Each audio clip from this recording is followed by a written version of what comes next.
وأسلموا وبشر المخبتين. وقال رسول الله صلى الله تعالى عليه وسلم عن زيد بن أرقم رضي الله تعالى عنه قال أصحاب رسول الله صلى الله تعالى عليه وسلم ما هذه الأضاحي يا رسول الله؟ قال سنة أبيكم إبراهيم إلى آخر الحديث. صدق الله مولانا العظيم وصدق رسوله النبي الكريم ونحن على ذلك من الشاهدين والشاكرين والحمد لله رب العالمين. سبحانك لا علم لنا إلا ما علمتنا إنك أنت العليم الحكيم. محترم মুসলিয়ান কিরাম, সকল প্রশংসা জ্ঞাপন করছি সেই মহান রব্বুল আলামিনের দরবারে, যিনি আমাদেরকে দুনিয়াবী বহু কর্মব্যস্ততা থেকে অবসর করে তার মহান এক বিধান জুমার নামাজ আদায় করা। সেই সুবাদে আরাফার দিন জুমার নামাজ আদায় করণার্থে দুনিয়ার সবচেয়ে প্রিয় জায়গা আল্লাহর ঘর মসজিদে এসে জুমার নামাজের পূর্ব মুহূর্তে তিনি কিছু কথা বলা এবং শোনার মতো তৌফিক দিয়েছেন।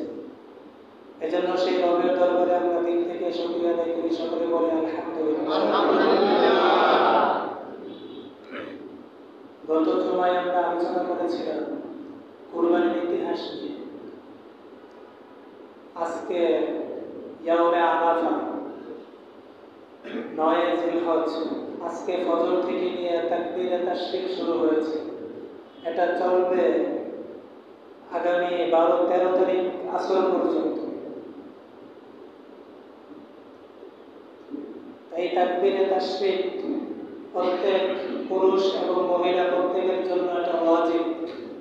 তাকবীরে তাশরিক হলো আল্লাহু আকবার আল্লাহু আকবার লা ইলাহা ইল্লাল্লাহ আল্লাহু আকবার আল্লাহু আকবার ওয়া লিল্লাহিল হামদ। এই তাকবীরে তাশরিকটা প্রত্যেক ফরজ নামাজের পর পুরুষ এবং মহিলা প্রত্যেকের জন্য একবার বলা ওয়াজিব। পুরুষের জন্য উচ্চ সুরে বলা ওয়াজিব, আর মহিলারা তারা নিম্ন সুরে বলবে। যে বিষয়টা বলতেছিলাম যে কুরবানির সূচনা হয়েছিল হযরত আদম আলাইহিস সালাতু ওয়াস সালামের দুই পুত্র হাবিল ও কাবিলের মধ্য দিয়ে। কুরবানির সূচনা যেহেতু তাদের মধ্য দিয়ে হয়েছিল, শুধু আদম আলাইহিস সালামের জমানায় যে কুরবানি হয়েছে সেটা এমন না, প্রত্যেকটা নবীর জমানায় কুরবানি হয়েছে এবং প্রত্যেক নবীর জন্য একটা শরীয়তসিদ্ধ একটা বিধান ছিল কুরবানি করা। হযরত দাউদ আলাইহিস সালাতু ওয়াস সালাম কুরবানি করেছেন, হযরত ইব্রাহিম আলাইহিস সালাতু ওয়াস সালাম কুরবানি করেছেন, হযরত ইসমাঈল আলাইহিস সালাম কুরবানি করেছেন, হযরত মূসা আলাইহিস সালাম কুরবানি করেছেন, হযরত ঈসা আলাইহিস সালাতু ওয়াস সালাম কুরবানি করেছেন। প্রত্যেক নবীরাই এবং প্রত্যেক নবীর উম্মতই কুরবানি করেছে, নাকি সিস্টেম ছিল ভিন্ন। ইব্রাহিম আলাইহিস সালাতু ওয়াস সালাম এবং ইসমাঈল আলাইহিস সালাতু ওয়াস সালাম যে কুরবানি করেছেন এটা অন্য নবীদের থেকে একটু ব্যতিক্রমধর্মী ছিল। ইব্রাহিম আলাইহিস সালাতু ওয়াস সালাম এবং ইসমাঈল আলাইহিস সালাতু ওয়াস সালামের কুরবানি পৃথিবীর শুরু থেকে নিয়ে এই পর্যন্ত এবং কিয়ামত পর্যন্ত কোনো মানুষ বা কোনো নবীর উম্মতের উপর এত কঠিন পরীক্ষা আল্লাহ পাক রব্বুল আলামিন দেনও নাই, দেবেনও না। যে সন্তান ইব্রাহিম আলাইহিস সালাতু ওয়াস সালাম আল্লাহর কাছে চাইতে বৃদ্ধ বয়সে, যখন তার বয়স বার্ধক্যে পৌঁছে গিয়েছেন, যে বয়সে উপনীত হওয়ার পরে মানুষের সন্তানের আশা রাখে না, ওই সময় আল্লাহ পাক রব্বুল আলামিন বিবি হাজেরার করে একটা সন্তান দান করেছেন, ইসমাঈল আলাইহিস সালাতু ওয়াস সালামকে। এই দীর্ঘদিনের প্রত্যাশা, চাওয়া, চাহিদা, তার দীর্ঘদিনের একটা প্রাপ্তি ছিল আল্লাহ তাআলার কাছে। ওই সন্তান পাওয়ার পরে কেমন প্রিয় হয় ওই সন্তান, সেই সন্তান আবার তার বয়স যখন 12 বছর মতান্তরে 17 বছর হয়েছে, তখন আল্লাহ পাক রব্বুল আলামিন তাকে কুরবানি করতে বলেছে। এত কঠিন পরীক্ষা, এত জঘন্যতম পরীক্ষা পৃথিবীর ইতিহাসে কোনোদিন হয় নাই, কারো উপর আসে নাই। আল্লাহ পাক রব্বুল আলামিন কোনো নবীদেরকে এত কঠিন পরীক্ষার মধ্যে নিক্ষেপ করেন নাই, ফালান নাই। হযরত ইব্রাহিম আলাইহিস সালাতু ওয়াস সালামকে যে কঠিন পরীক্ষা দিয়েছে, কিন্তু ইব্রাহিম আলাইহিস সালাতু ওয়াস সালাম তিনি ছিলেন খলিলুল্লাহ, আল্লাহর বন্ধু ছিলেন। ইব্রাহিম আলাইহিস সালাতু ওয়াস সালাম একে একে সব পরীক্ষায় পাস হয়েছেন, সব পরীক্ষায় তিনি সফলকাম হয়েছেন। ইব্রাহিম আলাইহিস সালাতু ওয়াস সালামকে যখন আল্লাহ পাক রব্বুল আলামিন স্বপ্নযোগে বলেছেন তুমি তোমার প্রিয় বস্তুকে কুরবানি করো, হযরত ইব্রাহিম আলাইহিস সালাতু ওয়াস সালাম প্রথম 10টা উট কুরবানি করেছেন। পরবর্তী দিন আবারও স্বপ্নে দেখাইছেন যে আবারও কুরবানি করো। পরবর্তীতে হযরত ইব্রাহিম আলাইহিস সালাতু ওয়াস সালাম 100 উট কুরবানি করেছেন। তৃতীয় রাতে আবারও যখন স্বপ্ন দেখেছেন যে তোমার প্রিয় বস্তু কুরবানি করো, হযরত ইব্রাহিম আলাইহিস সালাতু ওয়াস সালামের বস্তু আর বাকি নাই, যে আল্লাহ পাক রব্বুল আলামিন আমার কাছ থেকে কি চাচ্ছেন, আল্লাহ তাআলার চাহিদা কি, তিনি চাচ্ছেন কি? তিনি চাচ্ছেন আমার প্রিয় পুত্র হযরত ইসমাঈল আলাইহিস সালাতু ওয়াস সালামকে তার রাহে আমি কুরবানি করব। তো হযরত ইব্রাহিম আলাইহিস সালাতু ওয়াস সালাম এবং ইসমাঈল আলাইহিস সালাতু ওয়াস সালাম দুজন আল্লাহ তাআলার হুকুমের সামনে নিজেদেরকে সমর্পণ করেছেন, নিজেদেরকে নিয়োজিত করে দিয়েছেন। ইতিহাস আমরা বলেছি আগে, এই ইতিহাস এবং তারা যে আল্লাহ তাআলার হুকুমের সামনে নিজেদেরকে সমর্পণ করে দিয়েছে, ইব্রাহিম আলাইহিস সালাতু ওয়াস সালাম এবং ইসমাঈল আলাইহিস সালাতু ওয়াস সালামের আত্মত্যাগ, আল্লাহর জন্য নিজেদেরকে সুপর্দ করা, আল্লাহ তাআলার জন্য একজন বান্দা গোলাম কিভাবে নিজেদেরকে সুপর্দ করতে হয়, এই দৃষ্টান্ত নমুনার মেসাল ইব্রাহিম এবং ইসমাঈল আলাইহিস সালাতু ওয়াস সালাম পৃথিবীবাসীকে দেখিয়ে দিয়েছে। তাই আল্লাহ পাক রব্বুল আলামিন তাদের ওই ঐতিহাসিক ঘটনাকে, ঐতিহাসিক পরীক্ষাকে পুরো উম্মতে মুসলিমার জন্য স্মরণীয় করে রাখার জন্য, বরণীয় করে রাখার জন্য মিল্লাতে উম্মতে মুহাম্মাদের উপর এই কুরবানির বিধানকে জারি করেছে। এই কুরবানির বিধান ইব্রাহিম এবং ইসমাঈল আলাইহিস সালাতু ওয়াস সালামের ত্যাগকে শিক্ষা দেয়। আল্লাহ পাক রব্বুল আলামিন পবিত্র কোরআনুল কারীমের মধ্যে বলেন ফাসল্লি লিরাব্বিকা ওয়ানহার। সূরা কাউসারের মধ্যে আল্লাহ তাআলা বলেন ফাসল্লি, তুমি নামাজ পড়ো, লিরাব্বিকা তোমার প্রতিপালকের জন্য, ওয়ানহার এবং তুমি কুরবানিও করো তোমার প্রতিপালকের জন্য। যারা মাদ্রাসার তালিব ইলম তারা বিষয়টা বুঝবে। সল্লি শব্দের উপরে আবার আসছে ওয়ানহার, দুটোই আমলের ছিল, একটা আরেকটার উপর আতফ হয়েছে, মাতুফ মাতুফ আলাইহ। অর্থাৎ নামাজ যেমন আল্লাহ তাআলার জন্য হবে, কুরবানিও একমাত্র আল্লাহ তাআলার জন্য হবে।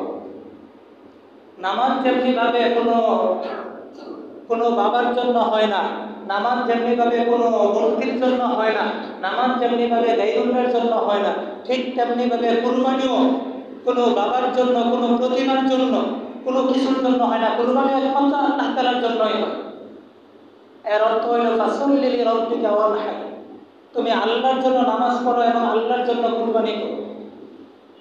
আল্লাহ পাক রব্বুল আলামিন পবিত্র কোরআনুল কারীমের আরেক জায়গায় বলেন ইন্না সলাতি ওয়া নুসুকি ওয়া মাহইয়ায়া ওয়া মামাতি লিল্লাহি রাব্বিল আলামিন, নিশ্চয় আমার নামাজ, আমার কুরবানি, ওয়া মাহইয়ায়া আমার জীবন, ওয়া মামাতি আমার মরণ, লিল্লাহি রাব্বিল আলামিন বিশ্বজাহানের প্রতিপালক একমাত্র আল্লাহ তাআলার জন্য।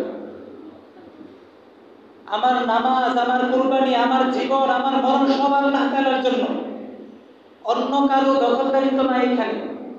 অন্য কারো কাছে গিয়ে আমরা ইবাদত করব, তার কাছে গিয়ে আমরা যাচনা করব, তার কাছে গিয়ে আমরা পুজো করব, তার কাছে গিয়ে আমরা সেজদা করব, এই বিধান নাই। একমাত্র আল্লাহ তাআলার কাছে সেজদা করতে হবে, একমাত্র আল্লাহ তাআলার জন্যই কুরবানি করতে হবে। জীবন চাবো আল্লাহ তাআলার কাছেই চাবো, আমার মরণ আল্লাহ তাআলাই দিবেন, আমার জীবন আল্লাহ তাআলাই দান করবেন, একমাত্র আল্লাহ তাআলার জন্যই সব কিছু হবে।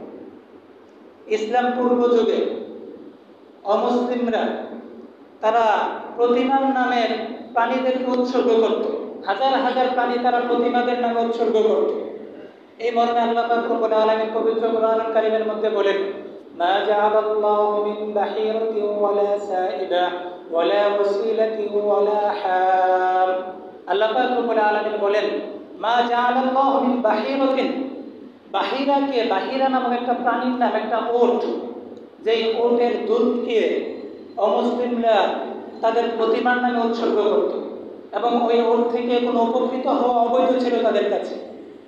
আল্লাহ পাক বলতেছেন, মা জাআলাল্লাহু মিন বাহিরাতিন, বাহিরাকে প্রতিমার নামে উৎসর্গ করার মধ্যে কোনো কল্যাণ নেই। ওয়ালা সাইবা, সাইবা আরেক প্রকারের ওট, ওই ওটকেও প্রতিমার নামে উৎসর্গ করার মাঝে কোনো কল্যাণ নেই। ওয়ালা ওয়াসিলা, এক প্রকার বকরি, এই বকরিকেও প্রতিমার নামে উৎসর্গ করার মধ্যে কোনো কল্যাণ নেই। ওয়ালা হাম, এক প্রকার উটনি, এটাকেও প্রতিমার নামে উৎসর্গ করার মধ্যে কোনো কল্যাণ নেই। একমাত্র উৎসর্গ করতে হবে আল্লাহর নামে। কুরবানি আমাদেরকে এই শিক্ষা দেয়। কুরবানি উৎসর্গ, কুরবানি মানেই হলো উৎসর্গ। উৎসর্গ করতে হবে একমাত্র আল্লাহর জন্য। আমরা অনেকে গরু কিনে আনি, গরু কিনে আনি না বলি আমি এটা কুরবানি দেবো, আমার নামে কুরবানি দেবো, এটা ভুল কথা। এইভাবে বলতে হবে আমার পক্ষ থেকে কুরবানি দেবো আল্লাহর জন্য। সঠিক কথা হলো এটা বলা, আমার পক্ষ থেকে আল্লাহর জন্য কুরবানি দেবো। কুরবানি একমাত্র কার জন্য হয়? আল্লাহ তাআলার জন্য। নামাজ একমাত্র কার জন্য হয়? আল্লাহ তাআলার জন্য। তো তারা ইসলাম পূর্ব যুগে তারা ওই প্রতিমাগুলোর নামে হাজার হাজার জন্তু কুরবানি করত। শুধু কি তাই? শুধু জন্তুই কুরবানি করে ক্ষান্ত থাকে নাই, তারা মানুষকে পর্যন্ত বলি দিত তারা প্রতিমা সমূহের নামে। প্রসিদ্ধ ঘটনা আসছে কিতাবের মধ্যে। ইসলামের দ্বিতীয় খলিফা ওমর ইবনে খাত্তাব রাদিয়াল্লাহু তাআলা আনহুর যুগে মিশর যখন বিজয় হয়েছে, তখন মিশরের গভর্নর ছিলেন আমর ইবনে আস রাদিয়াল্লাহু তাআলা আনহু। আমর ইবনে আস রাদিয়াল্লাহু তাআলা আনহু যখন মিশরের গভর্নর ছিলেন, মিশরের প্রাচীন একটা নীতি ছিল, নিয়ম ছিল তাদের। মিশরের যে নীল নদ আছে, ওই নীল নদের পানি যখন মাওনা মাস আসতো, মিশরীয় ভাষায় মাওনা অর্থাৎ জুন মাস যখন আসতো, জুন মাসের 12 তারিখ আসলে 12 তারিখের পরে তারা মিশর থেকে সবচেয়ে সুন্দর, সবচেয়ে সুরসী, সবচেয়ে বেশি যুবতী যে নারীটা, ওই নারীটাকে তারা সিলেক্ট করত, ওই নারীটাকে তারা নির্বাচন করত। নির্বাচন করে মা বাবাকে বুঝিয়ে পরে ওই নীল নদের মধ্যে নিক্ষেপ করত। নীল নদের মধ্যে নিক্ষেপ করার পরে নীল নদ আবার পানি প্রবাহিত করত, আবার প্লাবন শুরু হয়ে যেত নীল নদের। যদি না করতো তাইলে নীল নদের প্লাবন বন্ধ থাকতো। প্রাচীনকাল থেকে এই রীতি চলতেছিল। তো যখন ইসলামী শাসন ব্যবস্থা চালু হয়েছে, খলিফাতুল মুসলিমিন হযরত ওমর রাদিয়াল্লাহু তাআলা আনহুর তত্ত্বাবধানে মিশর বিজয় হয়েছে।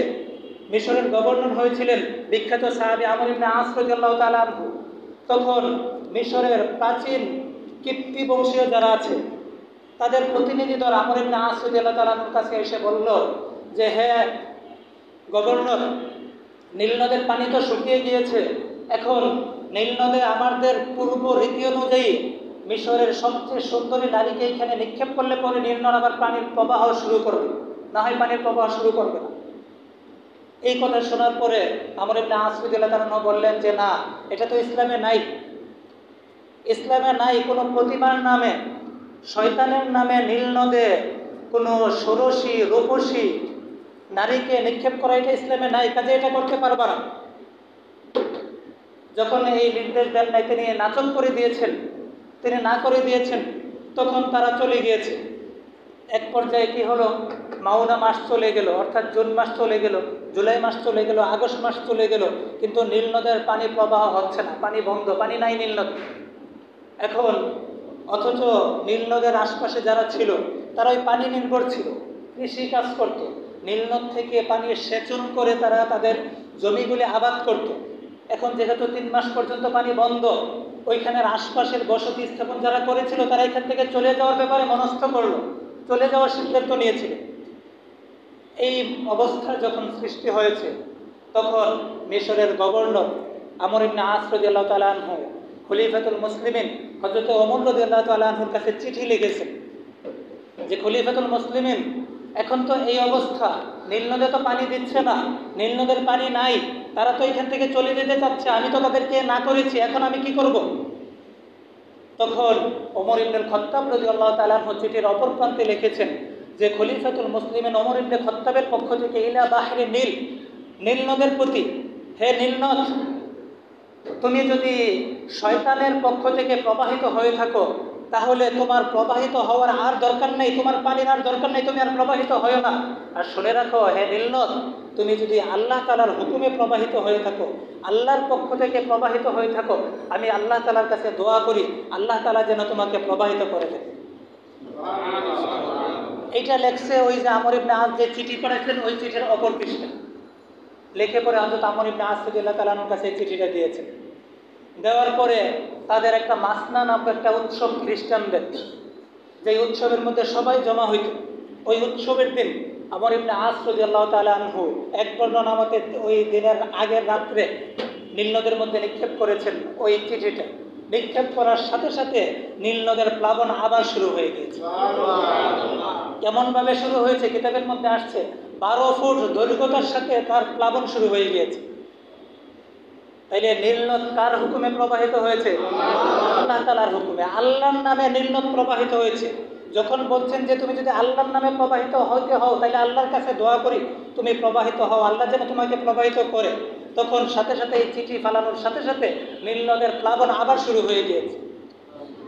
এই ঘটনা থেকে আমাদের শিক্ষা এটাই যে আমাদের কুরবানি, আমাদের নামাজ, আমাদের যত ইবাদত আছে সব ইবাদত একমাত্র আল্লাহ তাআলার জন্য হতে হবে, একমাত্র আল্লাহ তাআলার জন্য হতে হবে। অন্য কারোর জন্য আমাদের কোনো ইবাদত হতে পারবে না। এই যে কুরবানিটা আমরা করবো এটা একমাত্র আল্লাহ তাআলার জন্য হতে হবে, আমাদের পক্ষ থেকে হবে, আল্লাহ তাআলার জন্য হবে। কিন্তু আমরা কি করি? আমরা দেখা যায় বড় ভাই একটা গরু কিনেছে 1,50,000 টাকা দিয়ে, এখন ছোট ভাই তার আর একটু বেশি হেডম আছে, তাই সে আর একটু টাকার বেশি মালিক, সে এখন 3 লক্ষ টাকা দিয়ে গরু কিনবে। কারণ বড় ভাই 1.5 লক্ষ টাকা দিয়ে গরু কিনেছে, এখন তার গাইরতে লাগবে, তার অহংকারের মধ্যে এটা বাধা দিবে, সে গিয়ে 3 লক্ষ টাকা দিয়ে গরু কিনবে এবং বলবে সবার কাছে সে কিনেছে 1.5 লক্ষ টাকা দিয়ে, আমি কিনেছি 3 লক্ষ টাকা দিয়ে। এইখানেই তার কুরবানি শেষ। এই মানসিকতা নিয়ে যদি সে গরুটা কিনে তাহলে এখানেই তার কুরবানি শেষ। একমাত্র আল্লাহ তাআলার জন্য হতে হবে। আপনি কিনেন 10 লক্ষ টাকা দিয়ে গরু কিনেন, 5 লক্ষ টাকা দিয়ে গরু কিনেন, আপনি ওট কিনেন, মহিষ কিনেন, যাই কিনেন না কেন, যত দাম দিয়ে কিনেন না কেন, কিন্তু উদ্দেশ্য থাকতে হবে একমাত্র আল্লাহকে রাজি খুশি করা। এখানে যদি বিন্দু পরিমাণ গলদ উদ্দেশ্য থাকে, বিন্দু পরিমাণ খারাপ চিন্তা ভাবনা মানসিকতা দিলের মধ্যে থাকে, তাইলে হবে না, তাইলে কুরবানি হবে না। এই জন্যই আল্লাহ পাক রব্বুল আলামিন পবিত্র কোরআনুল কারীমের মধ্যে বলেন, লা ইয়ানালাল্লাহু লুহুমুহা ওয়ালা দিমাউহা ওয়ালাকিন ইয়ানালুহুত তাকওয়া মিনকুম। আল্লাহ তাআলা বলেন, আল্লাহ তাআলার কাছে তোমরা যে কুরবানির জন্তুটা জবাই করো তার গোশত, ওয়ালা দিমাউহা তার রক্ত আল্লাহ তাআলার কাছে পৌঁছে না, আল্লাহ তাআলার কাছে পৌঁছে তোমাদের অন্তরের তাকওয়া, অন্তরের যেই তোমাদের ইচ্ছা, অন্তরের এরাদা, অন্তরের নিয়ত, সেটা কেবল আল্লাহ তাআলার কাছে পৌঁছে। নিয়ত কি জিনিস আমরা অনেকে নিয়ত বুঝি না, যে নিয়ত কিভাবে করবো। বাস সহজ কথায় আমি এটা আল্লাহর জন্য কিনছি, এটাই নিয়ত, সহজ কথায় বলতে হবে। বুখারী শরীফের প্রথম হাদিসের মধ্যে আসছে, রাসূল ওমর ইবনে খাত্তাব থেকে বর্ণিত হাদিস, রাসূলুল্লাহ সাল্লাল্লাহু আলাইহি ওয়াসাল্লাম বলেন, ইন্নামাল আমালু বিন্নিয়াত ওয়া ইন্নামা লিইমরিইম মা নাওয়া ফামান কানাত হিজরাতুহু ইলাল্লাহি ওয়া রাসূলিহি ফাহিজরাতুহু ইলাল্লাহি ওয়া রাসূলিহি ওয়া মান কানাত হিজরাতুহু ইলা দুনিয়া ইউসিবুহা আও ইমরাআতিন ইয়াতাযাওয়াজুহা ফাহিজরাতুহু ইলা মা হাজারা ইলাইহি। রাসূলুল্লাহ সাল্লাল্লাহু আলাইহি ওয়াসাল্লাম বলেন, মানুষ যেই কোনো কাজ করবে, কাজের ক্ষেত্রে সে যার নিয়ত করবে তার জন্যই হবে। সে যদি নিয়ত ভালো করে ভালো হবে, নিয়ত খারাপ করলে খারাপ হবে।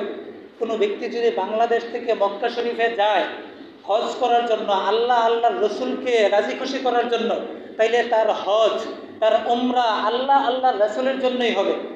আর কোনো ব্যক্তি যদি বাংলাদেশ থেকে সৌদি আরবে যায় একটা মহিলাকে, রূপসী সুরসী সুন্দরী এক মহিলাকে বিবাহ করার জন্য, তাইলে তার কাজটা ওই জন্যই হবে, সে 2 পয়সা সহজ হবে। এই ঘটনা আসছে হাদিসের মধ্যে। এই হাদিসটা কেন অবতীর্ণ হয়েছে? হাদিসের শানে উরুদ বলা হয়। মক্কা থেকে যখন সাহাবায়ে কেরাম মদিনায় হিজরত করে যাচ্ছিলেন, তখন এক সাহাবী সে হিজরত করে এক মহিলাকে ভালোবাসতো, পছন্দ করত, তার সাথে প্রেমের সম্পর্ক ছিল তার। তখন ওই মহিলা তাকে শর্ত দিয়েছে, তুমি যদি আমাকে বিবাহ করতে চাও তাহলে তুমি মক্কা থেকে হিজরত করে মদিনায় যেতে হবে। তখন ওই সাহাবী মক্কা থেকে হিজরত করে মদিনায় গিয়েছে কেন? ওই মহিলাকে বিবাহ করার জন্য। আর বাকিরা গেছে কেন? হিজরত করে গেছে আল্লাহ আল্লাহ রসুলের জন্য গিয়েছিল। এই কথা যখন সাহাবায়ে কেরামের মাঝে আলোচনা হচ্ছিল, তখন রাসূলুল্লাহ সাল্লাল্লাহু আলাইহি সাল্লাম মিম্বরের মধ্যে বসে এই হাদিস বলেছেন, ইন্নামাল আমালু বিন্নিয়াত, যে নিয়তের উপরই সব কিছু নির্ভর করে। আর নিয়ত এটা হলো দিলের বিষয়, অন্তরের বিষয়। আমি কার জন্য করছি? আমি মুখে বললাম যে আমি আল্লাহর জন্য করছি, আল্লাহর জন্য করছি, কিন্তু আমার দিলে হলো না, তার থেকে বড় আমার হইতে হবে, তার থেকে বড় হইতে হবে। সে 1 লক্ষ টাকা দিয়ে কিনছে, আমি 2 লক্ষ টাকা দিয়ে কিনতে হবে, আমার নিয়ত সঠিক না, নিয়তের মধ্যে গরমিল আছে। এই জন্য নিয়ত একমাত্র আল্লাহর জন্য হতে হবে, আমাদের উদ্দেশ্য একমাত্র আল্লাহর জন্য থাকতে হবে। তাইলে পরে আমাদের কুরবানিটা সহিহ তরিকার হবে, আমাদের কুরবানিটা সঠিক পদ্ধতিতে পালিত হবে।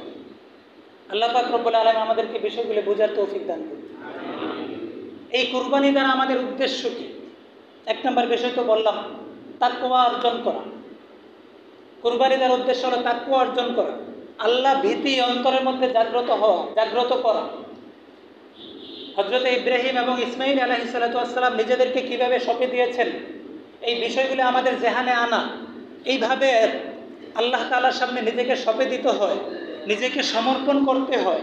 এই বিষয়গুলি যখন কুরবানি করব তখন আমাদের দিলে আনা, তাইলে তা মুত্তাকি হইতে পারবে। হাবিল যখন কুরবানিটা রেখেছিল, তার কুরবানিটা কবুল হয়েছিল, কাবিল তো তাকে বলছিল না যে তোমাকে আমি হত্যা করবো, লাগ তোলেন না কেন, আমি তোমাকে হত্যা করব। তখন হাবিল বলছিল, ইন্নামা ইয়াতাকাব্বারুল্লাহু মিনাল মুত্তাকিন, শুনে রাখো আল্লাহ কিন্তু মুত্তাকিদের কুরবানিকে কবুল করে থাকে। যারা মুত্তাকি, যাদের দিলের ইখলাস আছে, যাদের দিলে একমাত্র আল্লাহর জন্য কুরবানি করে এই বিষয়টা আছে, তাদের কুরবানিটা আল্লাহ কবুল করে থাকেন। কাজেই তোমার দিলের মধ্যে ছিল যে তুমি আমার ওই সুন্দরী বোনকে বিবাহ করবা, এই জন্য তোমারটা আল্লাহ কবুল করে নাই।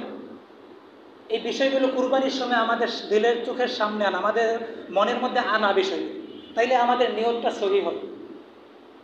তাইলে কুরবানির উদ্দেশ্য হলো কি? তাকওয়া অর্জন করা। আরেকটা উদ্দেশ্য হলো আল্লাহ তাআলার বরত্ব প্রকাশ করা। আল্লাহ বড়, সবার ঊর্ধ্বে আল্লাহই, আল্লাহ ছাড়া অন্য কারো নামে কুরবানি করা যাবে না, একমাত্র আল্লাহর জন্যই কুরবানি করতে হবে। এটাও কুরবানির উদ্দেশ্য। কুরবানির আরেকটা উদ্দেশ্য হলো আমরা যে এই কুরবানিটা করছি, এই কুরবানির মাধ্যমে শর্তহীন আনুগত্য শিক্ষা পাইতেছেন। কোনো শর্ত ছাড়াই আল্লাহ বলছেন কুরবানি করতে, আমরা কুরবানি করছি। সাহাবীদের অভ্যাস ছিল, রাসূলুল্লাহ সাল্লাল্লাহু আলাইহি সাল্লাম যখন কোনো বিষয়ের হুকুম করতেন তখন বললেন সামিনা ওয়া আতানা, শুনলাম এবং মানলাম, বাস শুনছি তো মানছি। আল্লাহ তাআলা হুকুম করছেন, বাস আমি কুরবানি করব। এখানে কোনো যুক্তি দাঁড় না করার। কিছু সুশীল সমাজের কিছু লোক আছে, তারা বিভিন্ন ধরনের যুক্তি দেয়। যখন কুরবানির ঈদ আসে, মুসলমানরা যখন লক্ষ লক্ষ কুরবানি গরু পশু জবাই করে, তখন তারা বিভিন্ন ধরনের প্রোপাগান্ডা ছড়াইতে থাকে। তারা বলে তারা একই দিনে এত পশু জবাই করে, যার কারণে পরবর্তীতে বাজারে গিয়ে গোশত পাওয়া যায়। এগুলি তারা বলতে থাকে। আমি তাদেরকে বলতে চাই, যেই জিনিসের ব্যয় বেশি হয় ওই জিনিসের আয়ও বেশি হয়, ওই জিনিসের মধ্যে বরকতও থাকে বেশি। বিষয়টা একটু বুঝবেন। দেখেন, একটা কুকুর বা একটা বিড়াল বছরে 5-6টা করে বাচ্চা দেয় না? একটা কুকুর 5-7টা করে পর্যন্ত বাচ্চা দেয়, দেয় না? কিন্তু একটা গরু বছরে বাচ্চা দেয় কেবল একটা। কয়টা বাচ্চা দেয়? একটা। তাইলে আপনি দেখেন, যদি জরিপ করা হয়, কুকুর বেশি পাওয়া যায় না গরু বেশি পাওয়া যায়? গরু বেশি পাওয়া যায়, এটা স্পষ্ট। কারণ এটার ব্যয় হচ্ছে, এটা ব্যয় হইতেছে। কুকুরের কোনো ব্যয় নেই, শুধু আসতেছে, এই জন্য তার মধ্যে বরকত নেই। আর একটু সহজে বুঝবেন, আগের কালে মানুষের ঘরে ঘরে ঘোড়া থাকতো, ওট থাকতো। এটা তারা রাস্তাঘাটে চলার জন্য একটা উপায় ছিল, মাধ্যম ছিল ঘোড়া, ওট, এগুলোর যানবাহন হিসেবে ব্যবহার করত। এখন যুগ উন্নত হয়েছে, এখন গাড়ি ইত্যাদির, মোটরসাইকেল, সব কিছুর ব্যবস্থা হয়েছে। কিন্তু এখন আগের মতো ঘোড়া এবং ওট পাওয়া যায়? এখন ঘোড়া এবং ওট পাইতে হলে চিড়িয়াখানায় যেতে। কেন? এগুলির ব্যয় নাই, এগুলির ব্যয় নাই, ব্যবহার নাই। এই জন্য গরুর ব্যয় হয়, ব্যবহার হয়, এই জন্য গরুর মধ্যে বরকত আছে। আর কুকুর, বিড়াল ইত্যাদি, ঘোড়া, ওট, এগুলির মধ্যে ব্যবহার নাই, ব্যয় নাই, এই জন্য তো সেগুলির মধ্যে বরকত নাই। তো তারা তো এটা জানে না, এটা বুঝবে কোথা থেকে তারা। এরপরে তারা আবার বলে যে তারা যেহেতু এখানে উদ্দেশ্য হলো মনের নিয়ত, তাহলে পশু কুরবানি করার কি দরকার, তারা টাকাগুলি সৎকা করে দেখ, টাকাগুলি মানুষের মাঝে দান করে দেখ, এই ধরনের কথা বলে থাকে তারা। তাই এর উত্তরে আমরা বলি যে আল্লাহ পাক রব্বুল আলামিন তিনি হুকুম করেছেন কুরবানি করতে, এটা তার হুকুম পালন করা আমাদের দায়িত্ব। তার হুকুম পালন করা কি আমাদের দায়িত্ব। আল্লাহ পাক রব্বুল আলামিন পবিত্র কোরআনুল কারীমের মধ্যে বলেন, লা ইয়াসআলু আম্মা ইয়াফআলু ওয়া হুম ইউসআলুন। তিনি যা করেন তার ব্যাপারে আল্লাহ পাক রব্বুল আলামিনকে কেউ জিজ্ঞাসা করার মতো কেউ নাই, কিন্তু আমরা যা করি তার ব্যাপারে আমরা কি হব, জিজ্ঞাসিত হব। আর এই আয়াতের মধ্যে আল্লাহ তাআলা বলেন, ফাআলুল লিমা ইউরিদ। তিনি যে বিষয় করার ইচ্ছা করেন সেটা করেই ছাড়েন, সেটা করেই ছাড়েন। তো আল্লাহ পাকের ইচ্ছা হলো আমরা কুরবানি করা, আমাদের দিকে দিয়ে কুরবানি করাইয়াই ছাড়বেন। কি করাইয়াই ছাড়বেন? আপনাদের কাছে বিষয়টা মনে হয় কেমন কেমন মনে হচ্ছে, একটা ঘটনা বলে বুঝবেন বিষয়টা। প্রসিদ্ধ ঘটনা, কোরআনের মধ্যে এসেছে। আমি পুরো ঘটনা বলার মাকসাদ না। আমরা জানি হযরত মূসা আলাইহিস সালাতু ওয়াস সালাম এবং ফিরআউন, তার ঘটনা। ফিরআউন যখন সমুদ্রের মধ্যে নিমজ্জিত হয়েছে, তখন বনী ইসরাইল এবং মূসা আলাইহিস সালাতু ওয়াস সালাম সমুদ্র পার হওয়ার পরে বনী ইসরাইলরা মূসা আলাইহিস সালাতু ওয়াস সালামের কাছে আবেদন করলো যে, হে মূসা, তোমার প্রভুর কাছে বলো তিনি যেন আমাদের উপর কোনো শরীয়ত নাজিল করেন, যেন আমরা মানতে পারি, যেন আমরা সেই অনুযায়ী চলতে পারি। এই কথা বলার পরে হযরত মূসা আলাইহিস সালাতু ওয়াস সালাম আল্লাহ তাআলার কাছে দোয়া করেছেন। তখন আল্লাহ পাক রব্বুল আলামিন হযরত মূসা আলাইহিস সালাতু ওয়াস সালামকে ডাক দিয়েছেন যে, তুমি তুর পর্বতে আসো, এখানে এসে তুমি আমার আরাধনায় লিপ্ত থাকো। তুমি নির্দিষ্ট একটা সংখ্যা পূর্ণ করার পরে তোমাকে আমি তাওরাত দান করব। তো আল্লাহ তাআলার হুকুম অনুযায়ী হযরত মূসা আলাইহিস সালাতু ওয়াস সালাম ওইখানে গিয়েছেন। 30 দিন যাওয়ার পরে হযরত মূসা আলাইহিস সালাতু ওয়াস সালাম ভুলে ইফতার করে ফেলেছেন। তিনি রোজা রেখেছিলেন, কিন্তু 30 দিন পরে তিনি ইফতার করেছেন, রোজা ভেঙে ফেলেছেন। আল্লাহ তাআলার কাছে এটা সব পছন্দ হয়নি। আল্লাহ তাআলার ইচ্ছা ছিল, তার কামনা ছিল, বাসনা ছিল যে মূসা আলাইহিস সালাতু ওয়াস সালামের উপর রোজা অবস্থায় তাওরাত নাযিল করবেন। তো আল্লাহ পাক রব্বুল আলামিন তার উপর আরো 10 দিন বাড়াই দিয়েছেন যে আরো 10 দিন তুমি রোজা রাখো। আর এই দিক দিয়ে বনী ইসরাইলকে রেখে গেছে। আমরা জানি বনী ইসরাইলের বিভিন্ন ঘটনা। বনী ইসরাইল তো বনী ইসরাইল, বনী ইসরাইল তো বনী ইসরাইল। এখন ওইখানে যারা ছিল, মূসা আলাইহিস সালাতু ওয়াস সালাম এই দিক দিয়ে আসছেন না, সময় শেষ হয়ে গেছে, তারা অপেক্ষমান। আর মূসা আলাইহিস সালাতু ওয়াস সালাম বলে গিয়েছেন যে আমার অনুপস্থিতিতে আমার ভাই হারুনকে তোমরা অনুসরণ করবা, তার কথা মানবা। তো এক পর্যায়ে যখন মূসা আলাইহিস সালাতু ওয়াস সালামের আসতে দেরি হইতেছে, তখন ওই বনী ইসরাইলের মাঝে এক ব্যক্তি ছিল সামিরি, নাম ছিল কি সামিরি। ওই সামিরি হযরত জিবরাইল আলাইহিস সালাতু ওয়াস সালাম আগের কালে ওই সময়ে ওই যুগে তিনি বাহনের উপর চড়ে নবীদের কাছে আসতেন। তো হযরত জিবরাইল আলাইহিস সালাতু ওয়াস সালাম মূসা আলাইহিস সালাতু ওয়াস সালামের কাছে আসতে যেই বাহন ব্যবহার করেছিলেন, ওই বাহনের পায়ের নিচের যে খুর আছে, ওই খুর থেকে কিছু মাটি সংগ্রহ করেছিল সামিরি। ওই মাটিগুলি সংগ্রহ করে সে তার কাছে রেখে দিয়েছিল। রেখে দেওয়ার পরে মূসা আলাইহিস সালাম যেহেতু ওই দিক দিয়ে আসতেছেন না, সবাই পেরেশান। আর বনী ইসরাইল তো বনী ইসরাইলি, কে কার কথা মানে, কয়েক দলে বিভক্ত হয়ে গেছে। একদল হযরত হারুন আলাইহিস সালাতু ওয়াস সালামের পক্ষে, আরেক দল দ্বিধাদ্বন্দ্বে আছে, আরেক দল ওই যে সামিরির পক্ষ অবলম্বন করেছে। তো সামিরি কি করছে, সে একটা গরুর বাছুরের মতো একটা আকৃতি দাঁড় করিয়েছে। দাঁড় করিয়ে পরে ওই যে জিবরাইল আলাইহিস সালাতু ওয়াস সালাম যে বাহনের উপর চলতেন, ওই বাহনের পায়ের খুরের নিচের মাটিগুলি সংগ্রহ করেছিল না জিনিসগুলি, ওইগুলি ওই জন্তুটার উপর সে ফিকে মেরেছে। ওই জন্তুটার মধ্যে সেইগুলি দিয়েছে। দেওয়ার পরে সাথে সাথে ওই জন্তুটা, বাছুরের মতো যে জন্তুটাকে দাঁড় করিয়েছিল, ওইটা হাম্বা হাম্বা ডাক শুরু করে দিয়েছে। এই ডাক যখন শুরু করে দিয়েছে, তখন সামিরি বলতেছে যে মূসা সেই গেছে তার কিতাব আনার জন্য আল্লাহর কাছে, অথচ আল্লাহ হলো এইখানে, তোমরা তার পূজা করো। এই শুরু হয়ে গেছে তার পূজা। এখানে লম্বা চূড়া ঘটনা, আবার পুরো ঘটনা বলা উদ্দেশ্য না। যেহেতু তার পূজা শুরু হয়ে গিয়েছে, আল্লাহ পাকের বিধান ছিল, আল্লাহ পাকের ইচ্ছা ছিল যে মূসা আলাইহিস সালাতু ওয়াস সালামের উপর তাওরাত নাজিল করবেন, তাওরাত অনুযায়ী তারা চলবে। কিন্তু তারা তার না মেনে এই সামিরির কথায় গোবৎসের উপাসনা শুরু করে দিয়ে। এখান থেকে আমরা একটা বিষয় জেনে রাখবো, সামিরি একটা খারাপ নাম। আমরা এই নামে কারো নাম রাখবো না। অনেকে দেখা যায় সামিরি নাম রাখে, এই নাম আমরা রাখবো না। তার পরিণতি অনেক খারাপ হয়েছে। সে সবসময় সে বলতো লা মিসাস, আমাকে ধরবা না, আমাকে ধরবা না। খুব খারাপ হয়েছে তার পরিণতি। এই জন্য সামিরি নাম খারাপ না, সামিরি নাম রাখবো না। তো যেই ঘটনা বলতেছিলাম, মূসা আলাইহিস সালাতু ওয়াস সালাম এর কথা যখন তারা শুনলো না, তখন আল্লাহ পাক রব্বুল আলামিন তাদের ব্যাপারে কঠিন ফয়সালা নিয়েছে, কঠিন শাস্তির ফয়সালার সিদ্ধান্ত নিয়েছেন আল্লাহ তাআলা তাদের ব্যাপারে। কি শাস্তির সিদ্ধান্ত নিয়েছেন? আল্লাহ পাক রব্বুল আলামিন বলেন যে তারা বনী ইসরাইল যারা গোবৎসের উপাসনায় রত হয়েছে মুসা আলাইহিস সালামের অনুপস্থিতিতে, হারুন আলাইহিস সালামের কথা না শুনে, তারা সকালবেলা তাদের ঘরের আঙ্গিনায় সকালবেলা তারা পাওগুলিকে একেবারে ছোটো করে এবং তাদের ঘাটটা উঁচু করে তারা বসে থাকে। আল্লাহ তাআলার হুকুম অনুযায়ী সকালবেলা এভাবেই সবাই বসেছিল।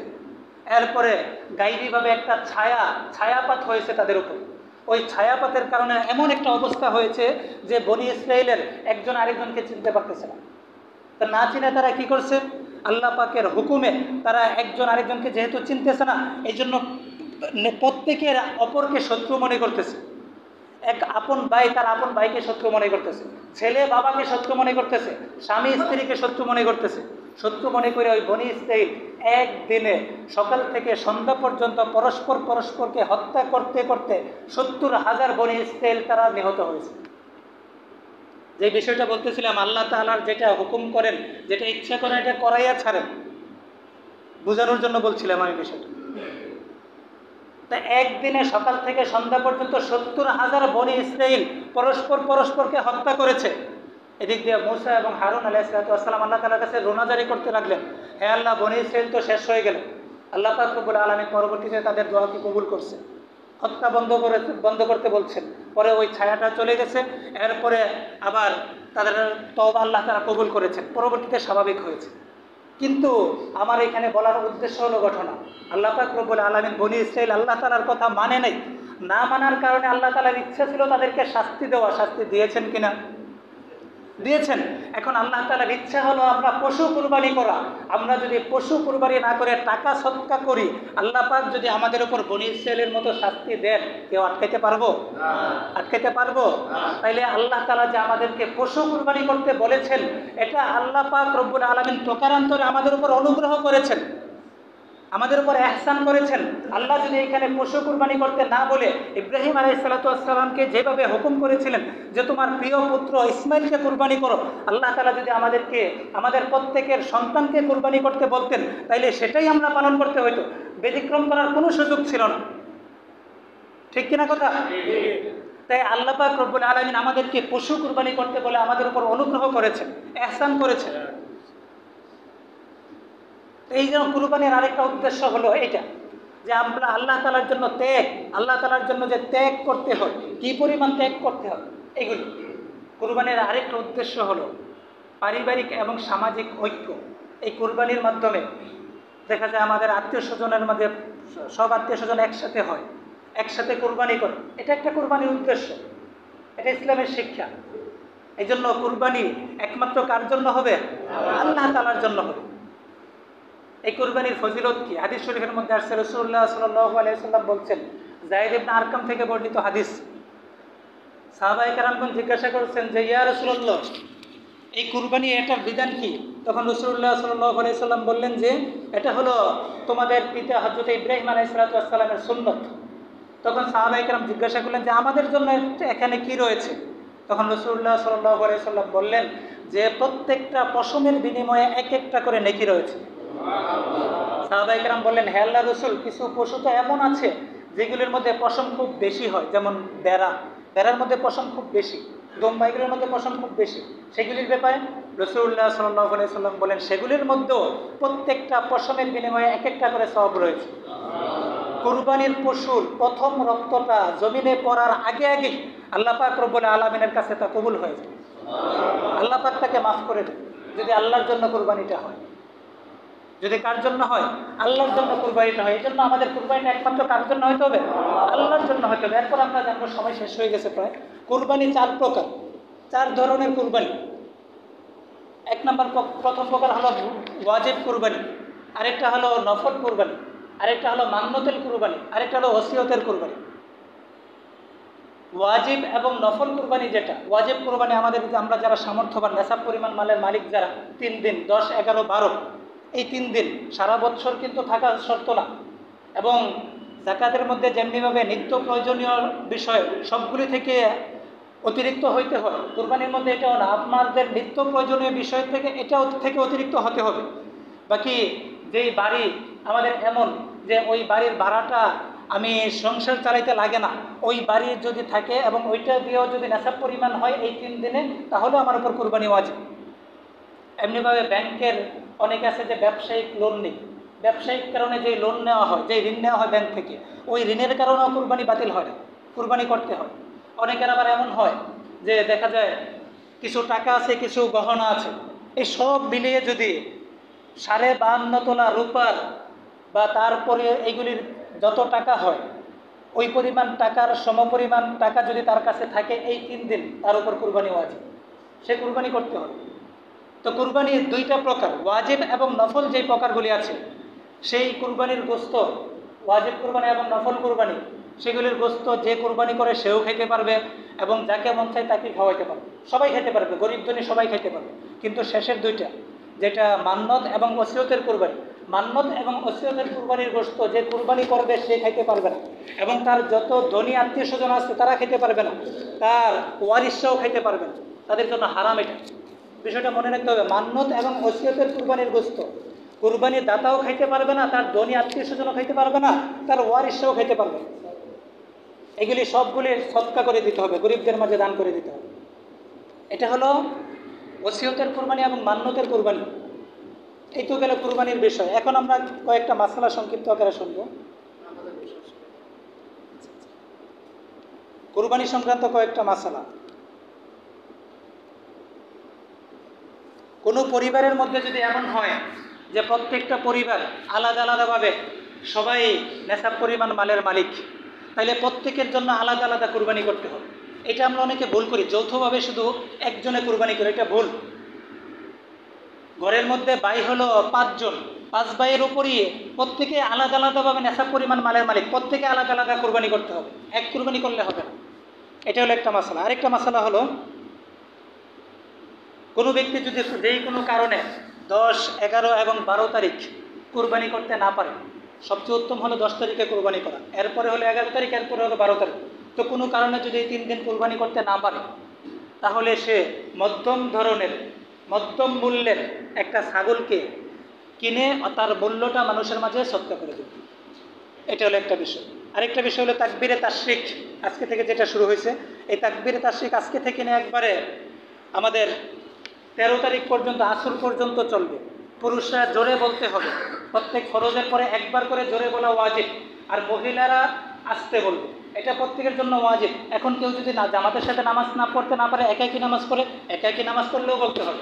আরেকটা বিষয় এখানে, সেটা হলো কেউ এই 3 দিনে, 5 দিনে তার নামাজটা ছুটে গেল, জোহরের নামাজ ছুটে গেল, এখন সেটা এই 5 দিন চলে যাওয়ার পরে আদায় করলো, তখন আর তাকবীরে তাশরিক বলতে হবে না।